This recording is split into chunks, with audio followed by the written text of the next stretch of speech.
बिस्मिल्लाहिर्रहमानिर्रहीम, अस्सलाम वालेकुम। इमरान खान साहब जो जंग लड़ रहे हैं उसमें वो ख़तरात और बढ़ाते चले जा रहे हैं और अब कहीं वो नाम लेते नज़र आते हैं और कहीं वो इस तरह से इशारे देते हैं कि अब मामला ऐसे लग रहा है कि ज़्यादा बढ़ रहा है और ताकतवर हलकों के साथ उनकी जंग मज़ीद ख़तरनाक रुख इख्तियार करती चली जा रही है। कहीं वो कहते हैं जी मुज़ाकरात के लिए मैं तैयार हूँ, दरवाज़े खुले, लेकिन दूसरी तरफ वो इस तरह से बात भी कर रहे हैं कि जहाँ नज़र आ रहा है कि वो पीछे हटने को भी बिल्कुल तैयार नहीं है। अभी आप देखें कि जिस तरह से मुजफ्फरगढ़ लोधरा में तारीख़ी जलसे हुए हैं, तो ये भी होता है कि पब्लिक का इतना ज़्यादा रिएक्शन, इतना रद्द अमल लोगों की तरफ से आ रहा है, लोग इतने ज़्यादा आ रहे हैं कि उसमें इमरान खान और ज़्यादा जोश में नज़र आ रहे हैं। अब मिसाल के तौर पर लोधरा में भी उन्होंने इस तरह से बात की है और मुजफ्फरगढ़ में भी, जहां वो कह रहे हैं कि जनाब यानी आईनी ओहदेदार पाकिस्तान का एक बड़ा अहम इदारा इलेक्शन कमीशन, उसके सरबरा चीफ इलेक्शन कमिश्नर, उनसे वो सवाल कर रहे हैं कि जी आप कितनी दफ़ा मिले हैं हमजा शहबाज से और मरियम से, कितनी दफ़ा मिले ज़रा बताएं। अब वो इस सब इशारा देने की मुलाकातें हो रही हैं। फिर यहाँ तक आज इलेक्शन कमिश्नर ये उनकी टीम बना हुआ है और हमजा शहबाज के कदमों में बैठा हुआ है और साथ ही उन्होंने मिस्टर एक्स का भी नाम लिया कि जी वो मिस्टर एक्स बैठा हुआ है लाहौर में। उनके अल्फाज ये हैं कि इलेक्शन कमीशन को साथ मिलाकर इलेक्शन चोरी करने की कोशिश की जा रही है। चीफ इलेक्शन कमिश्नर हमजा और मरियम के कदमों में बैठा हुआ है। मिस्टर एक्स को सब जानते हैं, लाहौर में मिस्टर एक्स बैठा हुआ है, वो कौन है? धांधली की कोशिश के बावजूद इनको फेंटा लगाना और हराना है, ज़िमनी इलेक्शन में लोटों को शिकस्त देनी है। अब इमरान खान साहब कह रहे हैं जी जितनी मर्जी धांधली कर लो, जो मर्जी कर लो, लेकिन अवाम के जज्बे के आगे कोई नहीं ठहर सकता। अब कभी वो मिस्टर एक्स का नाम लेते हैं, लेकिन चीफ इलेक्शन कमिश्नर को तो वाज़ेह तौर पर कह रहे हैं कि जी कितनी दफ़ा तुम जाकर मिले हो हमजा शहबाज और मरीम कदमों में बैठे हुए हो, कितनी दफ़ा मिले हो, ये बात भी उन्होंने कही। मुजफ्फरगढ़ में भी उन्होंने इस हवाले से बात की है, तो वो वाज़ेह तौर पर ये कह रहे हैं। फिर उन्होंने ये तक कहा है कि जी पुलिस का भी कड़ा इम्तिहान है और उनका एहतसाब शुरू होने वाला है। फिर उन्होंने चीफ सेक्रेटरी और IG को भी कहा है कि जी तुम अच्छे लोग हो, मैं डायरी में एक एक बात नोट कर रहा हूँ और इस दफ़ा बड़ा सख्त एहतसाब होगा। और उसी में वो इनको भी कहते हैं भाई तुम अच्छे लोग हो तो तुम नीचे देखो ये धांधली क्यों हो रही है, इसको रोको, जिस तरह सरकारी वसाइल का इस्तेमाल हो रहा है।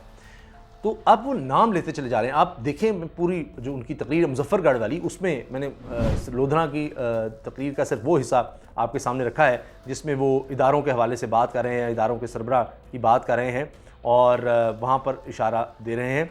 लेकिन मुजफ्फरगढ़ में भी उन्होंने बड़े वाज़ेह तौर पर इस तरह की बात की है कि जनाब ये बंदा है, ये उससे मिल रहा है, ये कर रहा है। और इमरान खान साहब ने कहा कि जी पंजाब की पुलिस और इंतज़ामिया कोई भी हथकंडा इस्तेमाल करके देख लें, हुक्मरान शिकस्त खाएंगे। वो ओपन चैलेंज दे रहे हैं, जो करना है कर लो। वो लोगों का जज्बा देख रहे हैं, इतना रश देख रहे हैं। लोग कह रहे हैं जी मुजफ्फरगढ़ ने तो लाहौर को पीछे छोड़ दिया, नहीं इतना बड़ा शहर है, इतने लोग लाहौर में जितने निकले थे उस तरह लग रहा है कि मुजफ्फरगढ़ में लोग आ गए हैं, इतनी बड़ी तादाद में लोग। तो इमरान खान साहब ने कहा है जी सिर्फ 7 दिन है, अगले पीर को आपका एहतसाब शुरू हो जाएगा। ये वो इंतजामिया को कह रहे हैं। जो चोरों को जितवाने की कोशिश कर रहा है, जो हरकतें की जा रही हैं, डायरी में इसको लिख रहा हूं। जिसने कानून तोड़ा इस बार उसका कड़ा एहतसाब होगा। अब ये इमरान खान साहब ने मुजफ्फरगढ़ की एक तहसील अलीपुर, वहां पर ज़िमनी इंतखाबात के हवाले से इंतखाबी जलसे से खिताब किया है और कहा है कि मुजफ्फरगढ़ में शानदार इस्तकबाल करने पर अवाम का शुक्रिया अदा करता हूं। 26 साल में चंद लोगों से शुरू करके आज सबसे बड़ी पार्टी बनाई। टीम को ग्राउंड में हमेशा ये कहता था हार जीत अल्लाह के हाथ में है। टीम को ये कहता था कि आपने आखिरी गेंद तक मुकाबला करना है। पैसा, पुलिस और जो मर्जी कर लें, जज्बे को कोई शिकस्त नहीं दे सकता। अमेरिका ने यहाँ मुल्क के डाकू को वज़ीर आज़म बना दिया। घर घर जाकर एक पैगाम दें, इलेक्शन नहीं, पाकिस्तान की हकीकी आज़ादी की जंग है। अमेरिकी साजिश से पाकिस्तान के बड़े डाकुओं को हम पर मुसल्लत किया गया। अमेरिका में कोई शख्स जमानत पर हो तो चपड़ासी बनने नहीं दिया जाता। अमेरिका ने यहाँ पर डाकू को वज़ीर आज़म बना दिया। हमने चोरों और ख़ास तौर पर लोटों को शिकस्त देनी है। अच्छा, उनकी बातों से मुझे ये बात करते करते एक वीडियो याद आ गई है, क्लिप और एक बयान रमीज़ राजा साहब का। बहुत अरसा वो खेले हैं इमरान खान साहब के साथ और वो 92 वर्ल्ड कप का भी हवाला देते हैं और समीना पीरज़ादा साहिबा को इंटरव्यू देते कहते हैं, वो बड़ा वायरल हुआ वो हिस्सा। वो कहते हैं कि आप इमरान खान का कुछ भी कर लें, ये आपको गलत साबित करेगा, क्योंकि हम इसको जितना मर्जी मायूस करने का करते थे, जितना मर्जी कहते हैं हम तो हार रहे हैं, ये है वो, कहते हैं नहीं हम जीतेंगे, मेरा हॉस्पिटल बनेगा, हम जीतेंगे हम जीतेंगे। तो कहते हैं इमरान खान साहब अपनी धुन के इतने पक्के हैं, जिस चीज़ का इरादा करते हैं, और फिर वो बताते हैं कि क्यों वो समीर नबी साहब कहते हैं अच्छा आप उनको इतना मतलब सराहते हैं। उन्होंने कहा मेरे सराहने की बात नहीं है, उनकी नीयत इतनी होती है साफ, और उसके साथ वो इतने कमिटेड होते हैं कि आप उसको हरा नहीं सकते। वो आपको 1000 दफ़ा आप उसके साथ कोई चैलेंज कर लें या कुछ कर लें, वो 1000 में से 1000 दफ़ा आपको गलत साबित करेगा। तो इमरान खान साहब अकेले रह गए हैं, सारी बाकी जमातें एक तरफ हो गई हैं, इंतज़ामिया सब पुलिस इदारे उनकी तरफ हैं, लेकिन इमरान खान साहब की अकेली जमात बाकी है। अब सारे मिलकर इमरान खान को हराने की कोशिश कर रहे हैं, और वो अकेला जनाब लड़ रहा है, और इतनी बड़ी तादाद में लोगों को निकाल रहा है कि सब हिल के रह गए, और इदारों को भी जनाब वो ललकार रहे हैं।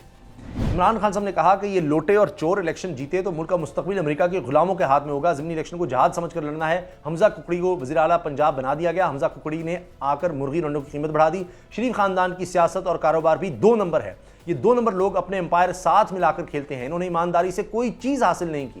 यानी इधर भी वो कह रहे हैं कि एम्पायर इंतजामिया सब साथ मिला रहे हैं। इमरान खान ने कहा कि पंजाब के 20 हल्कों में पाकिस्तान की मुस्तकबिल का फैसला होगा। एक तरफ ये सब चोर हैं और दूसरी तरफ पाकिस्तान की अवाम है। चोरों और अमेरिकी गुलामों को 17 जुलाई को तारीखी शिकस्त देनी है। चोरों और गुलामों को शिकस्त देकर इनकी सियासी कब्र खोदेंगे।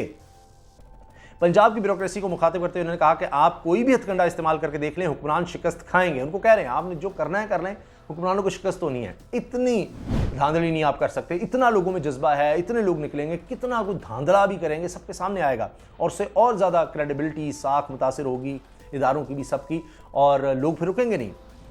इमरान खान ने कहा जी सिर्फ 7 दिन है, अगले पीर को आपका एहतसाब शुरू हो जाएगा। लाहौर में मिस्टर एक्स बैठा है जो चोरों को जितवाने की कोशिश कर रहा है। जो जो हरकतें की जा रही हैं डायरी में इसका नाम लिख रहे हैं। डायरी में इमरान खान साहब कह रहे हैं जी मैं इसका नाम लिख रहा हूँ। वो डायरी भी बड़ी मशहूर हुई कि जी इमरान खान साहब को जब तहरीक एतमाद के जरिए निकाला गया तो कहा जी एक डायरी लेकर इमरान खान साहब चले गए थे, कोई सामान वगैरह तो वो इतना ज़्यादा लाए नहीं हुए थे। अच्छा, फिर इमरान खान साहब ने कहा जी जिसने कानून तोड़ा इस बार इसका कड़ा एहतसाब होगा।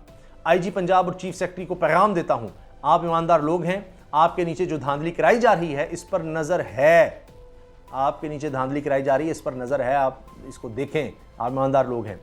कराची में बारिश के हवाले से पीटीआई चेयरमैन का कहना था कि कराची को रोशनियों का शहर कहा जाता था। आज इसके हालात देख लें। सिंध हुकूमत को जो पैसे कराची में लगाने थे वो जरदारी बाहर भेजता रहा। साबिक सदर को जेल में होना चाहिए था। जरदारी मुल्क का दूसरा बड़ा डाकू है। ना जाने कौन सी कुव्वतें हैं जो जरदारी का एहतसाब नहीं होने देती। आसिफ जरदारी और मुराद अली शाह के केसेस तैयार थे, क्या वजह थी? आसिफ जरदारी मुराद अली शाह को बचाया गया। जब हुक्मरान चोरी करता है तो मुल्क पीछे रह जाता है। अब इन दोनों के खिलाफ और भी बहुत से लोगों के खिलाफ केसेस थे, वो कहाँ गए? मतलब गो स्लो की पॉलिसी थी, जब तक इमरान खान को निकाल नहीं दिया गया तो वही एक रुकावट था। उसके बाद तो अब नैब को इन्होंने उड़ा के रख दिया। अब केसेस कहाँ होने हैं, कुछ नहीं। अब चाहे सबको लूटो, कराची डूबता है डूब जाए, क्या है। जिस तरह वो अभी देखा नहीं ज़मीनी इलेक्शन बल्दियाती इलेक्शन में पीपल्स पार्टी कितनी ज़्यादा बढ़तरी उन्होंने हासिल की है, तो उनको पता है हम इलेक्शन मैनेज कर लेंगे, जीत जाएंगे, कोई मसला नहीं है, कुछ भी कर लें। कराची सबसे बड़ा शहर है, यहाँ अगर इतने वोट नहीं मिलते कोई मसला नहीं, सिंध में तुम्हारी हुकूमत रहनी ही रहनी है। इमरान खान साहब ने कहा कि सिंध में पीपल्स पार्टी की इत्तेहादी जमातों ने भी कहा बल्दियाती इलेक्शन में धांधली हुई है। खुद जो मैंने बल्दियाती इलेक्शन जिक्र किया तो सारी जमातें, उनकी अपनी इत्तेहादी जमातें पीपल्स पार्टी कह रही हैं जी धांधली हुई है, चाहे एमक्यूएम हो चाहे दीगर जमातें हों। मौलाना फजलुर रहमान साहब की जमात ने कहा है, वो कह रहे हैं कि जनाब इतनी सिंध में धांधली हुई है, इतनी सिंध में धांधली हुई है, लेकिन साथ नहीं छोड़ेंगे। क्योंकि एक साहब ने बड़ी खूबसूरत बात की हुई थी कि जी अब ये फैसला हुआ है कि जितनी भी इनकम्पिटेंस होगी, गबन, जो भी कुछ होगा, पीपल्स पार्टी की तरफ से नून लीग उसको प्रोटेक्शन देगी। कि जिस तरह शहबाज शरीफ ने कहा जी मुराद अली शाह देख लेंगे, बड़े काबिल आदमी है जी, ये पानी मसले कोई नहीं कराची का, और पीपल्स पार्टी प्रोटेक्ट करेगी नून लीग को, जो भी वो करते रहेंगे। ये पहले एक दूसरे को फिर भी कोई एक्सपोज करने की नूरा कुश्ती, जिसको इमरान खान कहते हैं, वो थी। अब तो नूरा कुश्ती भी नहीं रही ना, अब तो प्रोटेक्शन करनी है एक दूसरे की।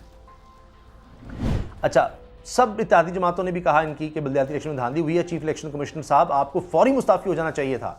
यहाँ भी उन्होंने चीफ इलेक्शन कमिश्नर को इस बारे में भी कहा ना, वो डायरेक्ट हो रहे हैं इससे, चीफ इलेक्शन कमिश्नर से। यानी आप देखें कि उनके पास क्या कुछ है। मतलब ये तक कहा जा रहा है जी ये तहरीक इंसाफ को ही कलंद करार दिया जा सकता है, वो गैर ममनुआ वो बल्कि ममनुआ फंडिंग केस में, और उसमें सारा कुछ, और कि जी जिसको बैनुल अक़वामी फंडिंग या गैर मुल्की फंडिंग कहा गया, वो केस भी है। उसके बावजूद इलेक्शन कमीशन को नहीं छोड़ रहे। पहले भी उन्होंने कहा कि जी ये सब बातें मान रहे हैं, नोटिस नहीं ले रहे जिस तरह जो कुछ हो रहा है, और सिर्फ इनको तहरीक इंसाफ के खिलाफ ही एक्शन लेना नज़र आता है। अभी तक पीपल्स पार्टी और नून लीग के केसेस का फैसला नहीं हुआ, उनकी फंडिंग का वो नहीं पता चला कहाँ से पैसे आए, क्या हुआ। तो खैर, इस पर वो कह रहे हैं जी चीफ इलेक्शन कमिश्नर को फौरी मुस्ताफ़ी हो जाना चाहिए था। आप कितनी बार चीफ इलेक्शन कमिश्नर को कह रहे हैं, आप कितनी बार हमजा शहबाज और मरियम नवाज से मिले?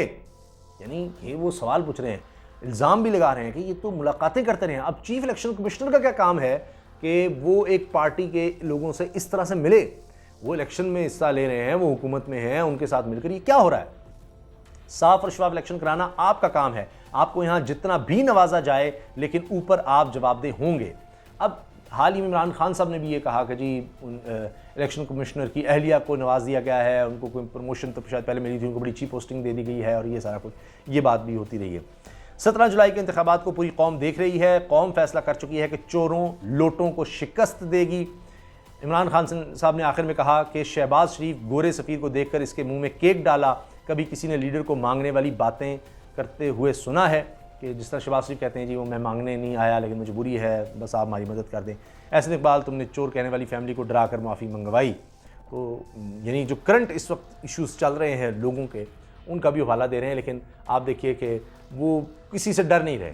इलेक्शन कमिश्नर का नाम ले रहे हैं, मिस्टर एक्स का नाम ले रहे हैं कि जनाब वो सारा कुछ कर रहा है और यहाँ पर जितवाने की कोशिश हो रही है, मैनेज किया जा रहा है, लेकिन फिर भी वो कह रहे हैं जी हम सब हल्के जीतेंगे, लोग मेरे साथ हैं, इतनी बड़ी तादाद में है। अच्छा, अगर आप सोशल मीडिया को देख लें, आप ऑन ग्राउंड देख लें, आपको मैंने सर्वेस का जिस तरह से बताया है वो देख लें, आप जलसे देख लें, उससे तो बड़ा वाज़ेह नज़र आ रहा है कि इमरान खान साहब जो है ऐसे ही नहीं वो इतने बड़े बड़े इदारों को ललकार रहे, या यानी चीफ इलेक्शन कमिश्नर तक कह रहे हैं कि जी हम सब देख रहे हैं, हम सब नोट कर रहे हैं, आईजी को कह रहे हैं, चीफ सेक्रेटरी कह रहे हैं मेरे पास डायरी है, और वो इस यकीन के साथ ये सब कर रहे हैं कि जी उनको दोबारा हुकूमत मिलेगी, लोग उनको दोबारा यानी अवाम उनको अपनी ताकत के बलबूते पर वोट के ज़रिए लेकर आएंगे और वो फिर एहतसाब बड़ा कड़ा करेंगे। जो जो भी इसमें शामिल है, जो जो भी ये सारा फ्रॉड कर रहा है, जो जो रिजीम चेंज में शामिल है, जो इलेक्शन रिग कर रहा है, करने की कोशिश कर रहा है, तो सबको इमरान खान साहब नाम ले लेकर वाज़ेह तौर पर बता रहे हैं कि इस दफ़ा मैं नहीं छोड़ूंगा। मैंने देख लिया है कौन कौन रोकता था एहतसाब को, क्या होता था, किस तरह होता था, तो अब मैं तैयारी ज़्यादा बेहतर करके आऊँगा। इजाज़त दीजिए, अल्लाह हाफ़िज़।